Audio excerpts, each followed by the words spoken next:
di bawah judul perikop kebun anggur Nabot adalah demikian. Ada seorang raja yang bernama Ahab yang menginginkan kebun anggur milik Nabot.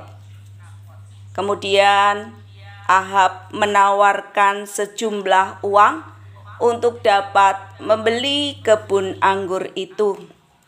Tetapi kebun anggur itu nyatanya tidak dijual oleh Nabot, sehingga permintaan raja untuk dapat mendapatkan kebun anggur itu akhirnya gagal.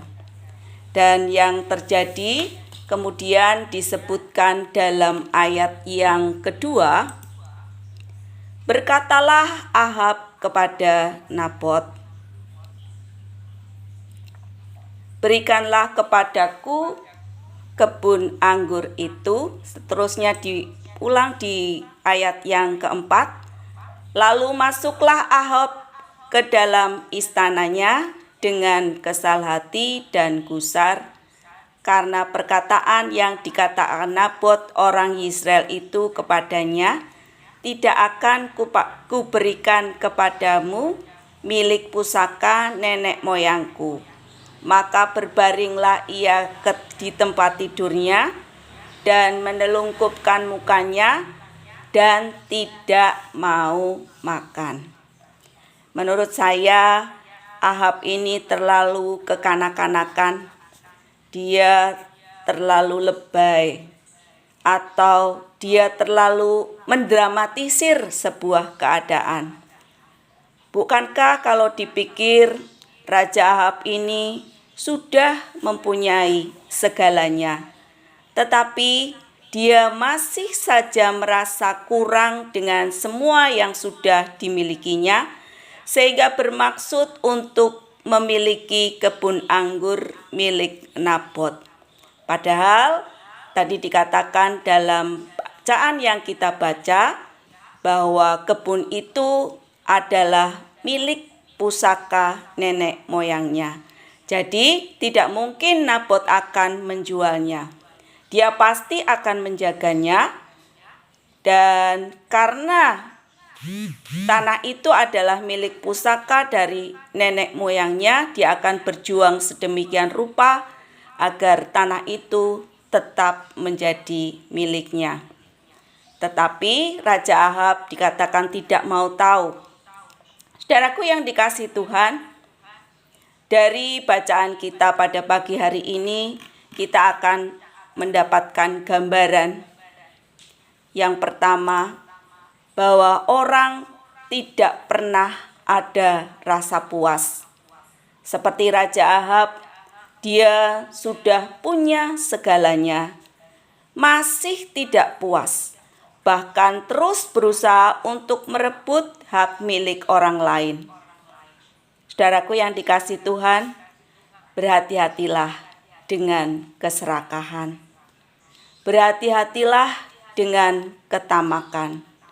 Maka mari kita cukupkan diri dengan semua yang ada pada diri kita, supaya kita jangan seperti Raja Ahab.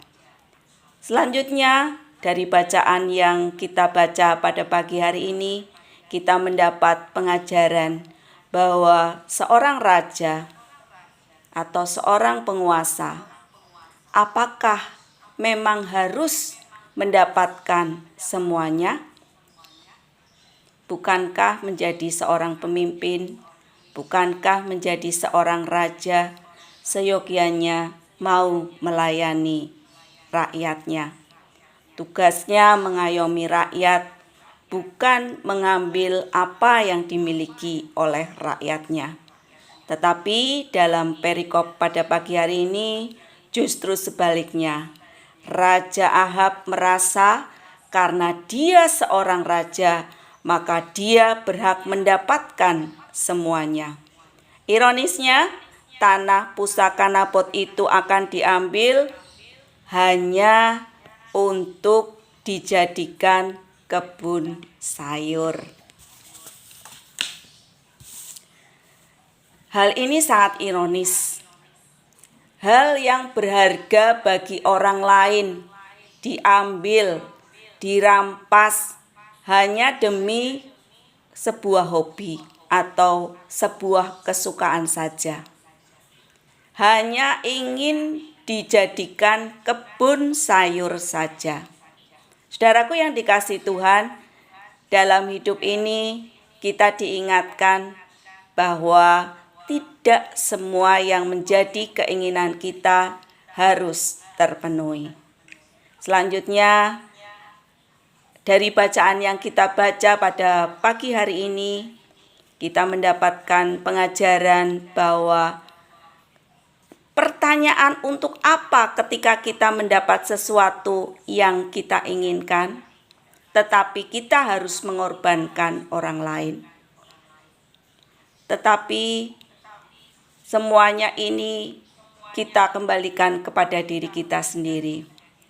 Dari Raja Ahab kita belajar bahwa dia mendapatkan apa yang dia inginkan pada akhirnya.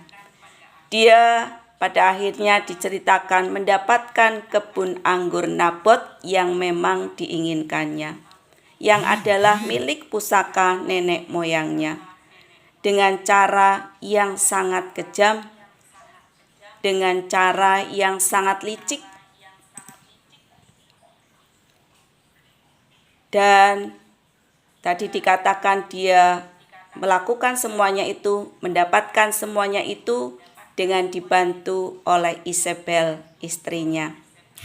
Dia mengorbankan orang lain, dia memfitnah Nabot, membuat Nabot seolah-olah mengutuki Allah dan juga mengutuki raja di depan banyak saksi. Tentu saja tadi dikatakan saksinya adalah saksi dursila atau saksi dusta, dan pada akhirnya Nabot dirajam hingga mati. Saudaraku yang dikasihi Tuhan, pada saat ini banyak kita temui orang-orang yang sudah dipercaya Tuhan untuk mendapatkan berkat yang luar biasa, berkat yang cukup besar. Sudah semestinya dia bisa mencukupkan diri dengan berkat itu. Bahkan bisa menggunakan berkat itu dengan membagikan berkat itu pada orang-orang di sekitarnya yang membutuhkan. Sifat tamak seringkali muncul. Sifat serakah kadangkala mulai menguasai.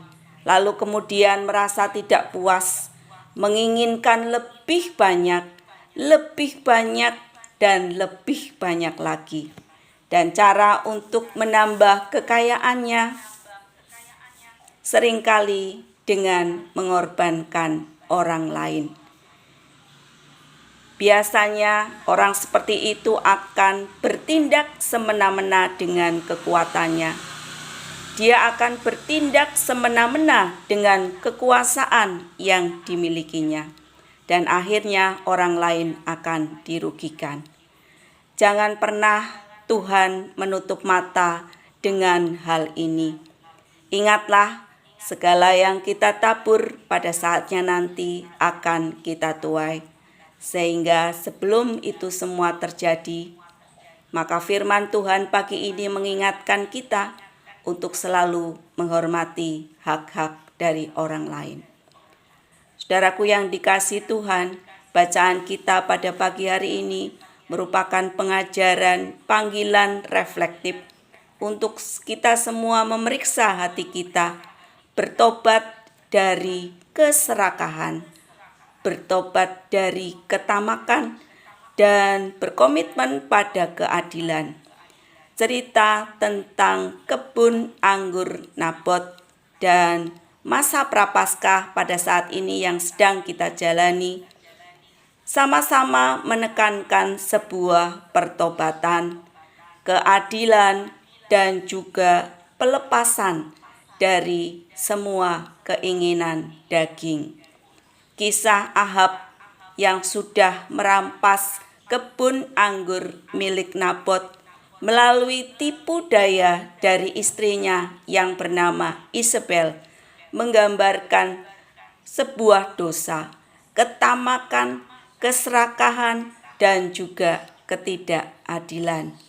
Dalam perikop di atas disampaikan bahwa Raja Ahab kemudian ditegur oleh Nabi Elia.